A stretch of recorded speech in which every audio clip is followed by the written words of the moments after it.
ustedes aquí en Control Pesini por Globovisión. Bueno, como les prometimos, está Jesús Cacique aquí en el estudio. Gracias, Jesús, por estar con nosotros. Es el economista. Y bueno, él va a hablar con nosotros sobre todo, y se trae toda su lista que él hace siempre a mano de todos los numeritos que estamos siempre esperando. Bienvenido, Jesús, ¿cómo estás? ¿Cómo te ha ido? Muy buenas tardes. Buenas tardes, Pedro. Gracias por la invitación a tu programa. Ok, mira, vamos a comenzar por este convenio chino, porque el presidente Maduro dice ayer que no va a afectar las finanzas del país, que no es una deuda muy grande, pero hay algunos analistas que sí lo consideran así, porque lo que lo están comparando es con las reservas internacionales y ya la deuda con China supera estas reservas. ¿Qué tienes tú de número? Sí, bueno, efectivamente la cifra o el monto de China en inversión en Venezuela ha sido 54.000 millones de dólares, de los cuales 45.000 millones de dólares es vía Banco de Desarrollo de China. Hubo una ampliación del tramo por 4.000 millones de dólares, el monto total asciende a 5.691 millones de dólares, 1.000 millones de proyectos por vía PDVSA, 691 millones de dólares para desarrollo de las minas de oro y explotación minera, y los 4.000 millones del Fondo Chino Petrolero, ¿no? El cual indicó el ministro Rafael Ramírez que se ha cancelado de los 40.000 millones, se han cancelado 24.000 millones de dólares y la deuda alcanza actual, a la fecha, 16.000 millones de dólares, ¿no?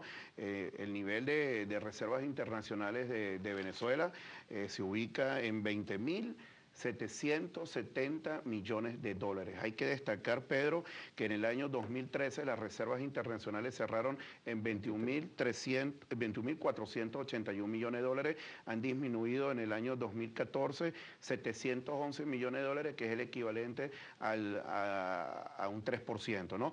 Claro, si medimos las reservas internacionales versus la liquidez monetaria, es una cifra exigua y extremadamente baja. Pero este año, en el 2014, han subido el precio del crudo, del oro. El año pasado estaba alrededor de $1.200 la onza, estamos por encima de 1.300 y sin embargo vemos que han caído más de 1.000 millones y sobre todo que ha estado muy volátil. Esas reservas internacionales han subido y bajado en los últimos meses, pero con fuerza, 1.000 millones para arriba, 1.000 millones para abajo. ¿Tienes idea de por qué? Sí, exactamente, pero la economía venezolana es altamente vulnerable.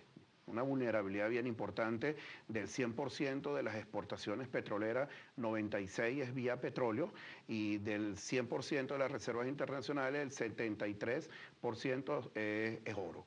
O sea que si llega en los mercados a ocurrir un retroceso de los commodities, tanto del petróleo como del oro, impacta adversamente tanto en las exportaciones petroleras a mediano y a largo plazo como en las reservas internacionales. Pero reitero, el nivel de reservas internacionales actualmente en Venezuela, cuando lo comparamos con la liquidez monetaria en términos de dólares es aproximadamente 232.000 millones de dólares versus unas reservas internacionales de 20.770 millones de dólares. O sea que un dólar de reservas internacionales, en lugar de respaldar 6,30 bolívares, respalda 58 céntimos. No llega ni al 10%, únicamente el 9,2% de respaldo monetario. Pero el presidente insiste en que no va a ser una deuda muy grande, pero cualquier deuda es fuerte para cualquier país, sobre todo el endeudado que está PDVSA, además que están emitiendo una nueva deuda privada por 5.000 millones de dólares PDVSA, y también quería saber a qué precio, si se sabe, ya que tú sabes las cifras del fondo, es una cosa que mucha gente sabe, a qué precio se estaría negociando ese barril de petróleo, porque algunos sospechan que China podría estar triangulando y revendiendo ese petróleo a un precio más caro. Sí, bueno, efectivamente, la deuda per se es discutible si es beneficioso o no para el país.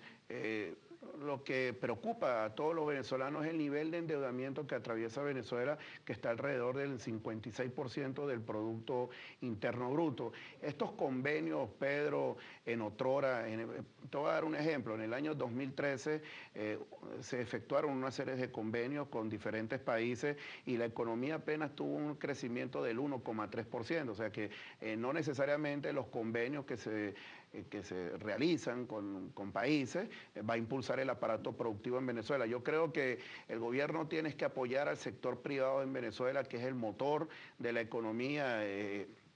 un sector privado que está diezmado, que está alicaído. El sector manufactura, para darte una cifra, Pedro, en el año 2003 cerró en negativo, 0,3%. O sea que obviamente que hay un embate muy fuerte y muy adverso en el sector manufactura, producto del control de cambio, del control de precios, las expropiaciones, las confiscaciones han dañado el aparato productivo en Venezuela. Entonces, más allá de los convenios, yo creo que el gobierno debería apoyar al sector privado del país, fomentar la inversión extranjera directa. El informe de la CEPAL indica que la región está recibiendo aproximadamente entre 10 y 12 puntos en inversión extranjera directa del Producto Interno Bruto, y Venezuela no llega al 2%. Entonces, hay un problema definitivamente de un modelo económico que no arcaico, primitivo, que no ha terminado de impulsar el aparato productivo en el país. Se han prometido una serie de medidas económicas que hasta dieron una rueda de prensa, pero no se vieron esas medidas. Y estaban esperando muchos los resultados de las reuniones del PSUV, que ya comenzaron.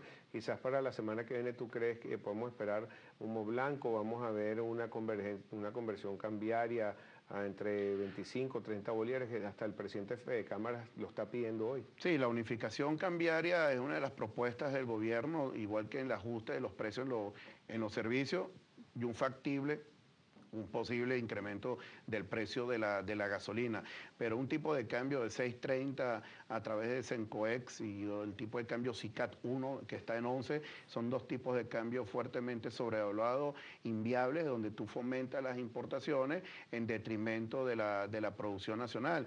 El sector transable del país ha caído significativamente, y como te acabo de indicar, el sector manufactura cerró en el año 2013 en negativo. Entonces, este pandemonium cambiario que tenemos en Venezuela, 6.30, 11 y SICAT número 2, 50, es inviable, es insostenible en la economía. Lo que ocurre es que también tienes un factor adverso, que es el bajo nivel de reservas internacionales para establecer la unificación, una unificación cambiaria, y también tiene que haber algunos movimientos o algunos ajustes en impuestos. Ok, también queríamos saber sobre la inflación, que es uno de los temas importantes que le afecta al bolsillo del venezolano. El último reporte fue 5,5%. 5.7 fue. 5.7. Sí, exactamente, Pedro. Desconocemos la inflación del mes de junio, una gran opacidad al respecto del Banco Central de Venezuela. Tenemos entendido de que la inflación fue 5.5% en el mes de junio. Significa que la inflación acumulada en el primer semestre del año, si fue 5.5%, es 29.8%, casi un 30%, y anualizada de junio 2014 a junio del 2013, 62.2%. Eso significa que el año 2014 Venezuela va a cerrar con una inflación superior al año 2013, que cerró el 56.2%, como la mayor inflación del planeta. Entonces, este año también deberíamos estar cerrando con la mayor inflación del mundo, alrededor entre un 70 o un 72% de la inflación para el año 2014.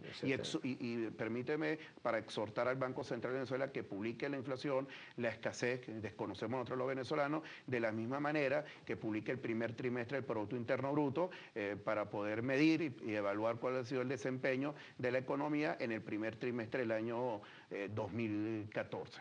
¿Tú por qué crees que no se publican esas cifras de Producto Interno Bruto? ¿Temes que sean ya negativas? Sí, indiscutiblemente. Indiscutiblemente yo creo que no hubo crecimiento económico, estamos atravesando por una recesión económica en el país bien importante.